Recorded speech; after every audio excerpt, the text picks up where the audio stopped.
आज हम भाषा एवं व्याकरण के पहले पाठ का अध्ययन करेंगे। सबसे पहले भाषा क्या है। भाषा संप्रेषण का माध्यम होती है। इसकी सहायता से हम अपने विचारों, भावों एवं भावनाओं को अभिव्यक्त करते हैं। भाषा शब्द की उत्पत्ति संस्कृत की भाष धातु से हुई है, जिसका अर्थ होता है वाणी को प्रकट करना। भाषा संप्रेषण का माध्यम होती है, जिसकी सहायता से हम अपने विचारों, भावों एवं भावनाओं को अभिव्यक्त करते हैं। भाषा शब्द की उत्पत्ति की संस्कृत की भाष धातु से हुई है, जिसका अर्थ होता है वाणी को प्रकट करना। भाषा के 3 अंग हैं: वर्ण, शब्द और वाक्। पहला वर्ण या अक्षर भाषा की सबसे न्यून इकाई होती है। वर्ण या अक्षर भाषा की सबसे न्यून इकाई होती है। दूसरा शब्द, यह भाषा की अर्थपूर्ण इकाई है। इसका निर्माण वर्णों से होता है। दूसरा शब्द, यह भाषा की अर्थपूर्ण इकाई है। इसका निर्माण वर्णों से होता है। तीसरी, वाक्। शब्दों के सही क्रम से वाक् का निर्माण होता है। यह किसी भाव को स्पष्ट रूप में अभिव्यक्त करते हैं। वाक् शब्दों के सही क्रम से वाक् का निर्माण होता है। यह किसी भाव को स्पष्ट रूप में अभिव्यक्त करते हैं। व्याकरण के अंतर्गत हम भाषा को शुद्ध एवं सर्वमान्य या मानक रूप में बोलना, समझना, लिखना व पढ़ना सीखते हैं। उसे व्याकरण कहते हैं। व्याकरण के अंतर्गत हम भाषा को शुद्ध एवं सर्वमान्य या मानक रूप में बोलना, समझना, लिखना व पढ़ना सीखते हैं। उसे हम व्याकरण कहते हैं। उसके बाद लिपि आता है। लिपि किसे कहते हैं? लिपि ध्वनियों को अंकित करने के लिए कुछ चिन्ह निर्धारित किए जाते हैं, उन्हें लिपि कहा जाता है। हिंदी, संस्कृत, मराठी और नेपाली भाषाएं देवनागरी लिपि में लिखी जाती है। देवनागरी का विकास ब्राह्मी लिपि से हुआ है। लिपि ध्वनियों को अंकित करने के लिए कुछ चिन्ह निर्धारित किए जाते हैं, उन्हें लिपि कहा जाता है।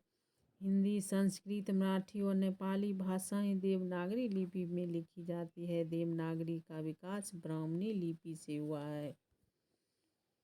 हिंदी भाषा का विकास। हिंदी भाषा की उत्पत्ति संस्कृत भाषा से हुई है। प्राचीन काल की लोक भाषा प्राकृत से अपभ्रंश नामक लोक भाषा का विकास हुआ। हिंदी, पंजाबी, गुजराती, मराठी, उड़िया, बंगला आदि भाषाओं का विकास इसी अपभ्रंश से हुआ है। हिंदी को संविधान में राजभाषा के रूप में स्वीकार किया गया है। हिंदी भारत की राष्ट्रभाषा है। हिंदी भाषा का विकास। हिंदी भाषा की उत्पत्ति संस्कृत भाषा से हुई है।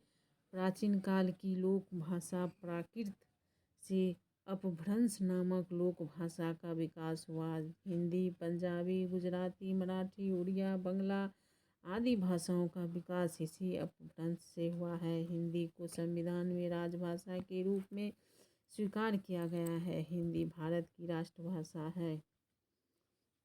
वर्णमाला भाषा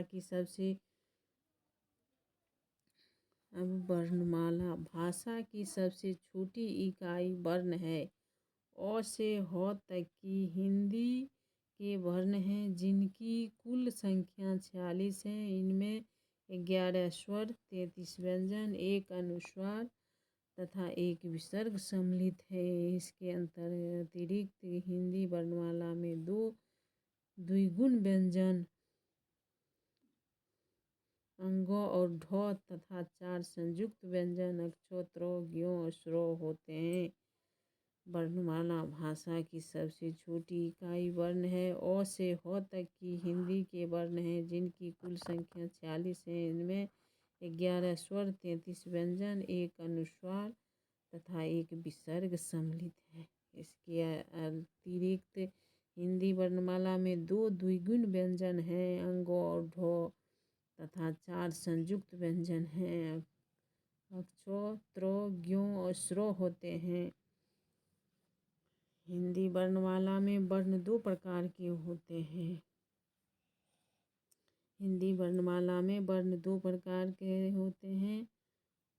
पहला स्वर वे वर्ण जो बिना किसी दूसरे वर्ण की सहायता से अर्थात स्वतंत्र रूप से उच्चारित होते हैं, उसे स्वर कहलाते हैं। स्वर वे वर्ण हैं जो बिना किसी दूसरे वर्ण की सहायता के अर्थात स्वतंत्र रूप से उच्चारित होते हैं, उसे स्वर कहलाते हैं। स्वर 2 प्रकार के होते हैं, ह्रस्व, दीर्घ।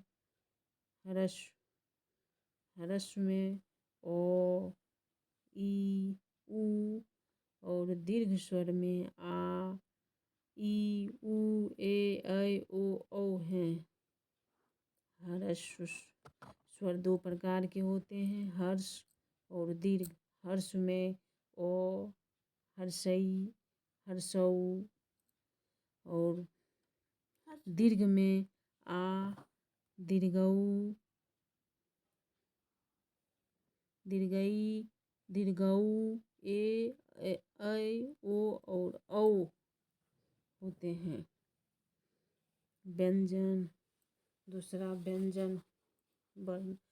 व्यंजन वे वर्ण जो दूसरे वर्ण की सहायता से उच्चारित होते हैं, व्यंजन कहलाते हैं। व्यंजन वे वर्ण हैं जो दूसरे वर्ण की सहायता से उच्चारित होते हैं, व्यंजन कहलाते हैं। व्यंजन। व्यंजन 3 प्रकार के होते हैं। व्यंजन 4 प्रकार के होते हैं, कंठ्य, तालव्य, मूर्धन्य, बतस्य, दंत्य। व्यंजन 4 प्रकार के होते हैं, कंठ्य, तालव्य, मूर्धन्य, बतस्य, दंत्य। कंठ्य व्यंजन। कंठ्य में को, खो, गो, घो, अंगो ये व्यंजन वर्ण आते हैं। कंठ्य जिसका कंठ से उच्चारण होता है। कंठ्य को, खो, गो, घो, अंगो। को, खो, गो, घो, अंगो।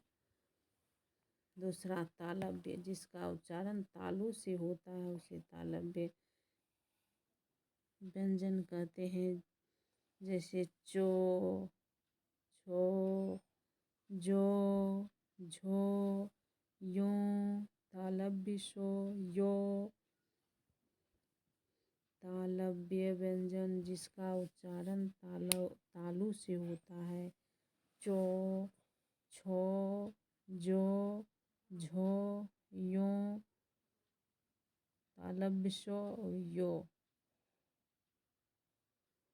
तीसरा मूर्धन्य जिसका उच्चारण मूर्धा से होता है, जैसे टो, ठो, डो, ढो, नो, अंगो, ढो, रो, सो।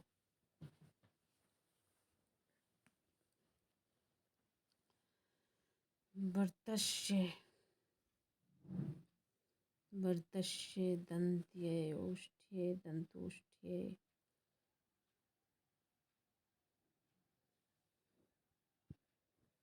दंत्य जिसका उच्चारण दांत से होता है, तो, थो, दो, धो। दंत्य जिसका उच्चारण दांत से होता है, तो, थो, दो, धो। चौथा बतस्य जैसे बतस्य चौथा है, बतस्य जैसे नो, लो, शो, जो।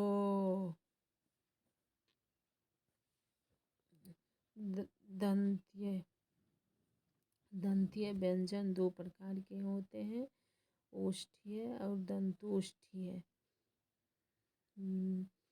दंतीय व्यंजन दो प्रकार के होते हैं, ओष्ठीय और दंतोष्ठीय।